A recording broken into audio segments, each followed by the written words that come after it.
Feeling like you're constantly running on empty? Ladies and gentlemen, in today's fast-paced world, stress seems to be an inevitable part of our daily lives. Wouldn't you agree?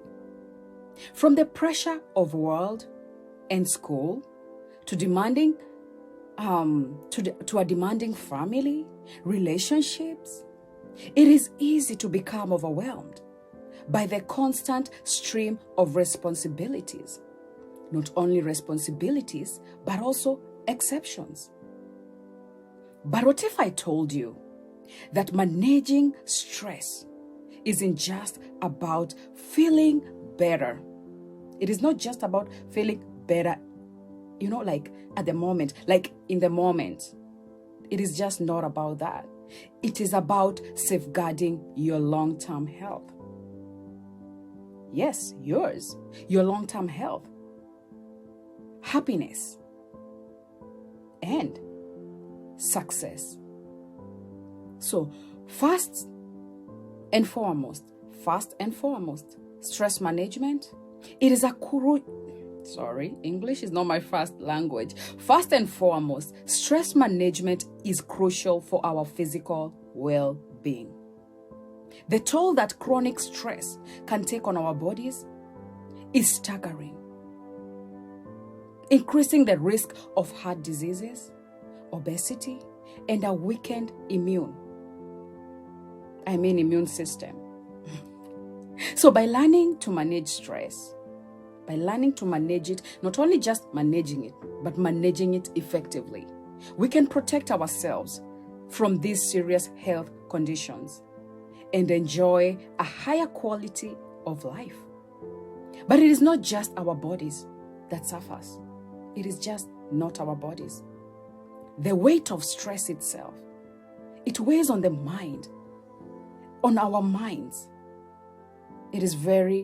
Our minds get very vulnerable. That's the word I was looking for. So high levels of stress can lead to anxiety, depression, and other mental health disorders, robbing us of our peace of mind and ability to enjoy life.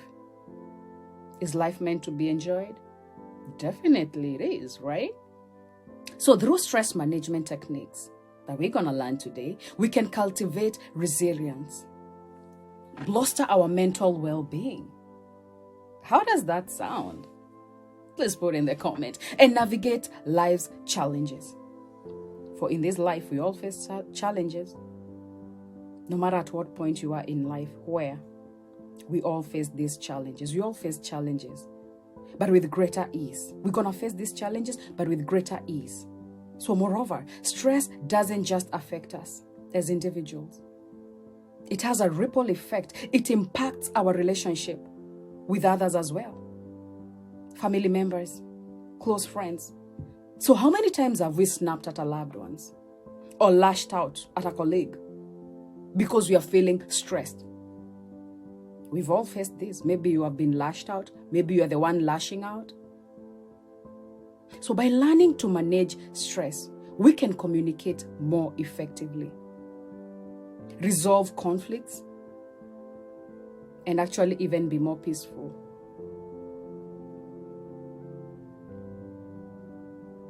And actually cultivate healthier connections with those around us. Because when we snap, we are snapping at people around us, right? So we can cultivate healthy relationship with people around us. Furthermore, stress management it is not just about mitigating the negative. It is also about unlocking our full potential. When we are bogged down down by stress, our productivity suffers, our creativity stagnates, and our goal seems out of reach. It seems like it is so far-fetched. By prioritizing stress management, we can tap into our inner reservoirs of focus, energy, and resilience, unleashing our true capabilities and achieving greater success. Yes. And guess what? It is in all areas of our lives. It is a 360. All areas of our lives. I'm going to say drives. So there are numerous effective ways to manage stress. And I'm sure you've heard it before, or probably not. Or probably you have, but not in this way. And what works best can vary from person to person. So we are covering some of the best ways to manage stress. So hi, I'm Esther Minor, and I'm here to help you navigate the complexities of stress management in our fast-paced world. So let's get started with the first one, physical activity. So I'll be giving like the what, and so like how you can maneuver it, giving some few examples and how to like handle that. So physical activity, regular exercises, we've all heard of this. And let's say you cannot do exercises. Because physical activity, the regular exercise can help reduce stress hormones, and increase endorphins, improving mood, promoting relaxation. So how do we handle that? Let's say you cannot do exercise. What else can you do? You can laugh. Laughter is the best medicine. Genuine laughter can trigger the release of endorphins. Let's say you don't want to laugh. You can eat dark chocolates, right? Or actually, sex, the physical intimacy, cuddling, volunteering, or do you know like volunteering or helping, doing good for others does good for ourselves too? So like, I'm sure from what I've just said, you can get even one and just utilize it. Let's say you cannot exercise, you can eat chocolates, right? Let's say you don't like sweet stuff, like I don't. You can cuddle. The physical intimacy, you can use one of those to reduce stress, for they all trigger endorphins. If you cannot do that, you can also do what we call helping others. Service to many it does also go to us. What is that quote? Yes, that quote that I just mentioned. Like you can go back on that. It just like left my mind. But doing good for others is doing good for ourselves. Why do you think that quote was brought up? Why do you think that quote is important? It is because when you're doing good to others, it triggers the endorphins. It is doing good to yourself.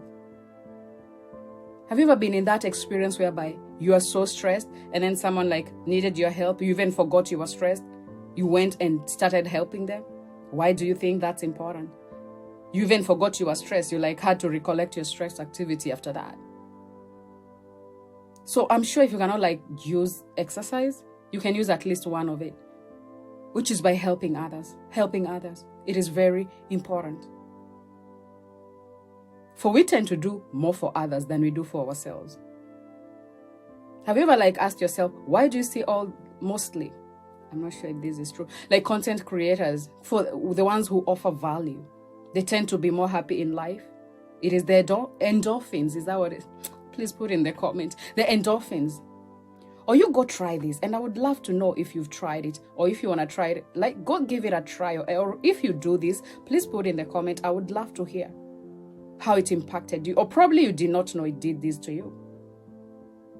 When you help others, it triggers these endorphins in you. You tend to be more happy. You're like, what's going on with my life these days? I helped so and so and I'm feeling this, or I volunteered. Why do you think the volunteers tend to be more happy? It is the endorphins in their body. If you didn't know that, that's part of it. So let's continue to the second one.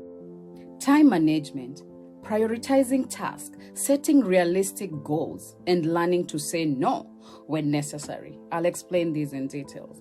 So that can help you reduce feeling of overwhelmed and stress, because overwhelming comes as it causes stress. So by setting a realistic goal, how do you manage that? By setting realistic goals and achieving goals for yourself. For yourself. I'm not saying the goals of the society, for yourself, both short-term and long-term. And also celebrate yourself in the progress along the way, no matter how small.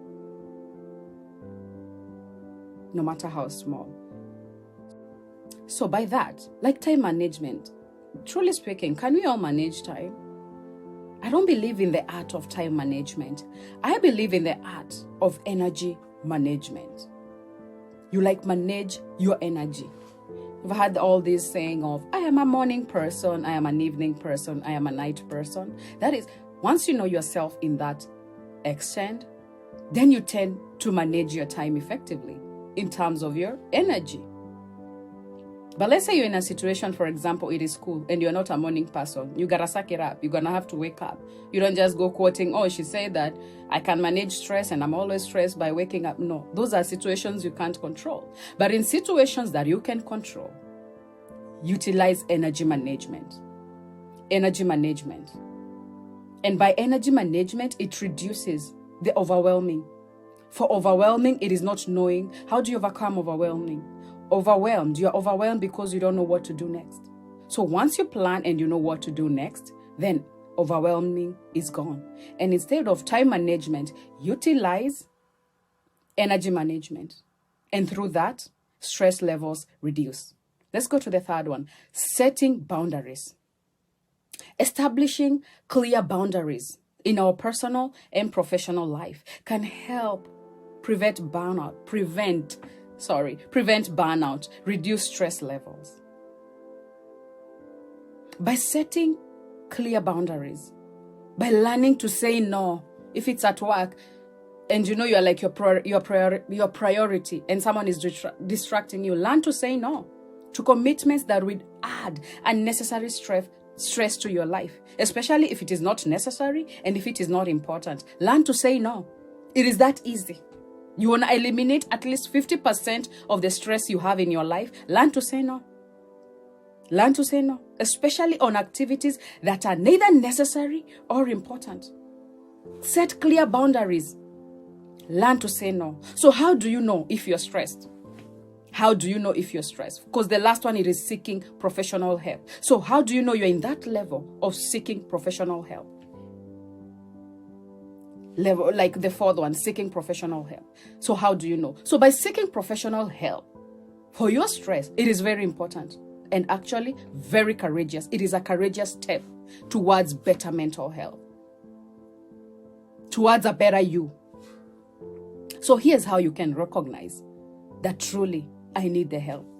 Because I might say, yeah, like seeking professional help, but I'm not sure I need professional help. So how do you know? So it is first of all by accepting it and actively seeking it. It is you accept, I need help. You recognize the signs. How do you recognize this help so that you can accept, I truly need help? It is the persistence of stress. If you're having stress all the time, if stress persistent despite your effort to manage it and starts to interfere with daily tasks and relationship, it may be time to consider professional help. You're like, yeah, you know what, Esther, I've gone through what you've said, but guess what? I'm still having stress. Stress is still coming in. It is still persistent. That is a first step. If it is always there, you've tried all your will to handle stress, you've tried it, then it is time for seeking professional help. The next one, physical symptoms. Chronic stress can manifest physically, leading to symptoms like headaches, sleep disturbance, fatigue, or change in appetite. There's also the emotional toil. Please correct me in the comments. So if you're feeling overwhelmed all the time, you've tried to know what to do next. You're feeling overwhelmed, you're feeling anxious or depressed regularly. And these feelings, they actually hard to shake. You can't shake this feeling. It is a sign that it is time for professional help. This is the fourth one, and I am taking so much my time on it to explain it. So how do you recognize emotional toil, physical toil? You accept. You've tried all the best that you can, but actually it ain't going. It is still there. So the second one, I truly need professional help. It is accepting the need for help. That understanding it is normal, you're human, you've tried, it can't work, you need professional help. That's why you have professional people. Recognizing that seeking help, it is common actually, and normal part of managing stress health. Managing your health, it is normal. We all go through it. Stress is a universal experience. Everyone goes through it one way or another. and needing help to manage, it is neither a weakness nor a failure. So stop beating yourself about it. Have self-compassion. Practice self-compassion by acknowledging that, you know what? Everyone has limits and that it is okay. It is actually very okay. So I did cut my finger. So when you say this, don't just be like, yeah. It is actually, acknowledging, that's what I was saying, that everyone has a limit and it is okay to not handle everything alone. It is actually okay. It is.